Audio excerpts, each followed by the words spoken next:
Hi hello. आता मी बघा कुठल्या शेतात आले. बघा किती सुंदर असं शेत आहे. ओळखा बरं.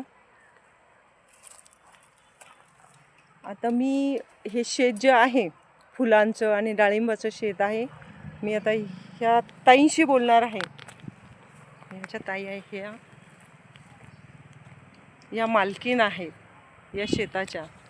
या इकडे असं या ताई इकडे. हां, आता मला सांगा आता हे कधी लावलेलं आपण साधारण? ते जवळजवळ खर्च. आता लावून एक 5 महिने झालेले हां हां.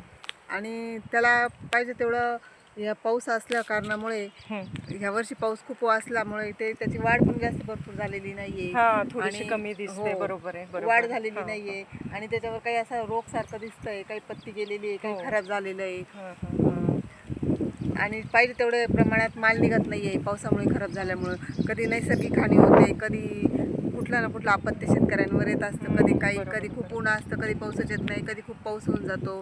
ताई कधी म्हणजे खूप असं कष्ट करून आणि तुम्ही ही जे शेतीचे हे केलंय आपण, पिकवताय आपण. हो. आता ही जी फुलांची शेती केली आपण, तर साधारण याला फवारणी वगैरे साधारण ह्या फुलांचं त्याची थोडीशी मला माहिती त्याला सांगा ताई. फवारणी आठवड्याला फवारणी द्यावी लागती. हां. कधी आठवड्यातून 2 वेळेस पण करावी लागती. कारण अच्छा. कधी आळी येते किंवा कधी दुसरंच काहीतरी असं माशीसारखा रोग येतो. हां, त्याच्यामुळे हां, आठवड्यातून 2 वेळेस त्याला फवारणी द्यावी लागते. त्याला खाद्य द्यावं लागतं. आठवड्याला त्याला असं खाद्य सोडावं लागतं. पाणी, फवारणी हो, हे सगळं करावं लागतं. हो, ते करावं आणि लागतं. रोप लावल्यानंतर तर ते आपल्याला बाजारात म्हणजे फुलं कधी आपण तोडतात? बाजारात नेण्यासारखी रोप साधारण? लावल्यानंतर फुलं येईपर्यंत 3 महिन्याचा कालावधी जातो. हां, पूर्ण 3 महिन्याचा कालावधी जातो. त्या कालावधीमध्ये नंतर मग 3 महिन्यानंतर त्याला अशी कळधारणा होते, कळी येते. कळीनंतर मग त्याचं फूल येतं. तोपर्यंत फुल बाजारात न्यायला 3.5 महिने कंप्लीट लागून जातात. 3.5 महिने म्हणजे आमच्यापर्यंत हे फुलं पोचायला बघितलं, आपल्यापर्यंत हे फुलं पोचायला 3.5 महिने लागतात. आपण जी फुलं बाजारामध्ये आता खरेदी करतोय ना, हो. पूजेसाठी, लग्नासाठी किंवा चांगल्या समारंभासाठी, तर यासाठी खूप मेहनत असते. ताईंनी सांगितलं आपल्याला फवारणी करावी लागते. त्यात आळ्या पडलेल्या असतात. पाऊस असा बेमोसमी पाऊस आला तर त्याच्यावर कीड पडते, फवारणी करते. भरमसाठ त्याला कष्ट पण आहे, खर्च पण आहे. आणि साधारण तुम्हाला त्याचं उत्पन्न कसं मिळतं मग साधारण? कसं विकता तुम्ही आपलं? आता आम्ही म्हणजे त्याला तुम्हाला शेतातनं कसे नेता तुम्ही ते मार्केटमध्ये? आपण इथनं काढायचं, ते बॅगमध्ये टाकायचं आणि त्याच्यानंतर मुंबईला किंवा नाशिक मार्केटला नेलं तर नाशिक मार्केटला पहाटे 3लाच उठून जावं लागतं. हो. नाशिक मार्केटला जायचं म्हटलं तर पहाटे 3लाच उठायचं, 3लाच जायचं. तिथे 8 वाजेपर्यंत त्याची विक्री होते. मग तेव्हा आपण 4 गिरायकांना ते फुलं दाखवायचे. 4 गिरायकांनी ते जर पसंत केले नाही तर मग त्याला आपल्याला लॉस होऊन जातो. हो. मग तिथं पण आपल्याला बेनिफिट मिळत नाही. हां. आणि क्वालिटीवर असेल ना, हो. फुलांची क्वालिटीवर त्याचा दर असेल. साधारण हो. काय दर मिळतो ह्याच्यासाठी? कारण हे खूप नाजूक असं हे हो. आहे. आता सध्या याला झेंडूचे तर सगळे करतात, हो. गुलाबाचे करतात, पण हे खूप खूप नाजूक नाजूक आहे. नाजूक हे आहे. थोडंसं असं जास्त चोळ वाटलं किंवा त्याला जास्त हातात खालीवर नाव घेतलं तर पण ते सांगा काळे. त्याचं, नाव पण याचं सांगा. नाव छान. शेवंती आहे. हां, शेवंती. म्हणजे ही खूप नाजूक असते खरं तर हो. शेवंतीचं फूल खूप नाजूक नाजूक असतं. हां. आहे. ते असं काळे पडून जातं हं, सकाळपर्यंत हं. जर त्याला असं व्यवस्थित नाही ठेवलं तर. हं, हं, हं. मग ते काळं पडल्यानंतर त्याला गिऱ्हाईक घेत नाही, व्यापारी घेत नाही. मग व्यापाऱ्यांनी नाही घेतल्यावर आपलं नुकसान होऊन आणि जाते. साधारण काय उत्पन्न येतं बरं? आता हे एवढं शेत केलेलं आहे सगळं शेवंतीचं.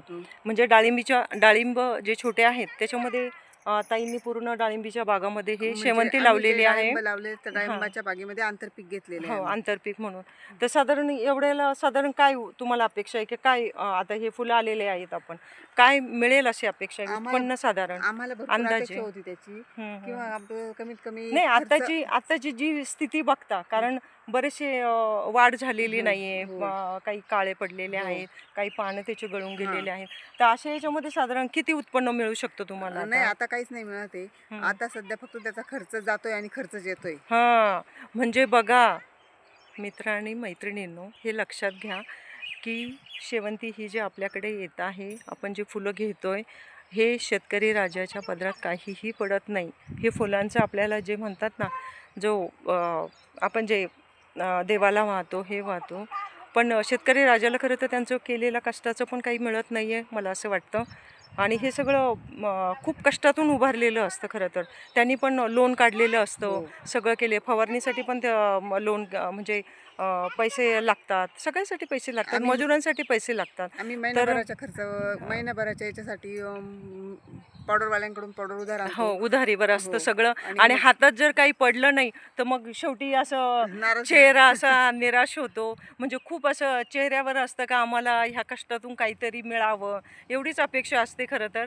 आणि धन्यवाद ताई, खूप छान तुम्ही आपले शेवंतीच्या मळ्यातली आपल्याला छान माहिती दिली. आणि शेतकरी राजा कायम शेतकरी राजा सुखी राहो ही आमच्या सगळ्यांकडनं खूप शुभेच्छा आहे. आणि जो मार्केट तुम्ही जे करतात, पिकवता, त्याला भाव मिळो एवढीच इच्छा. धन्यवाद.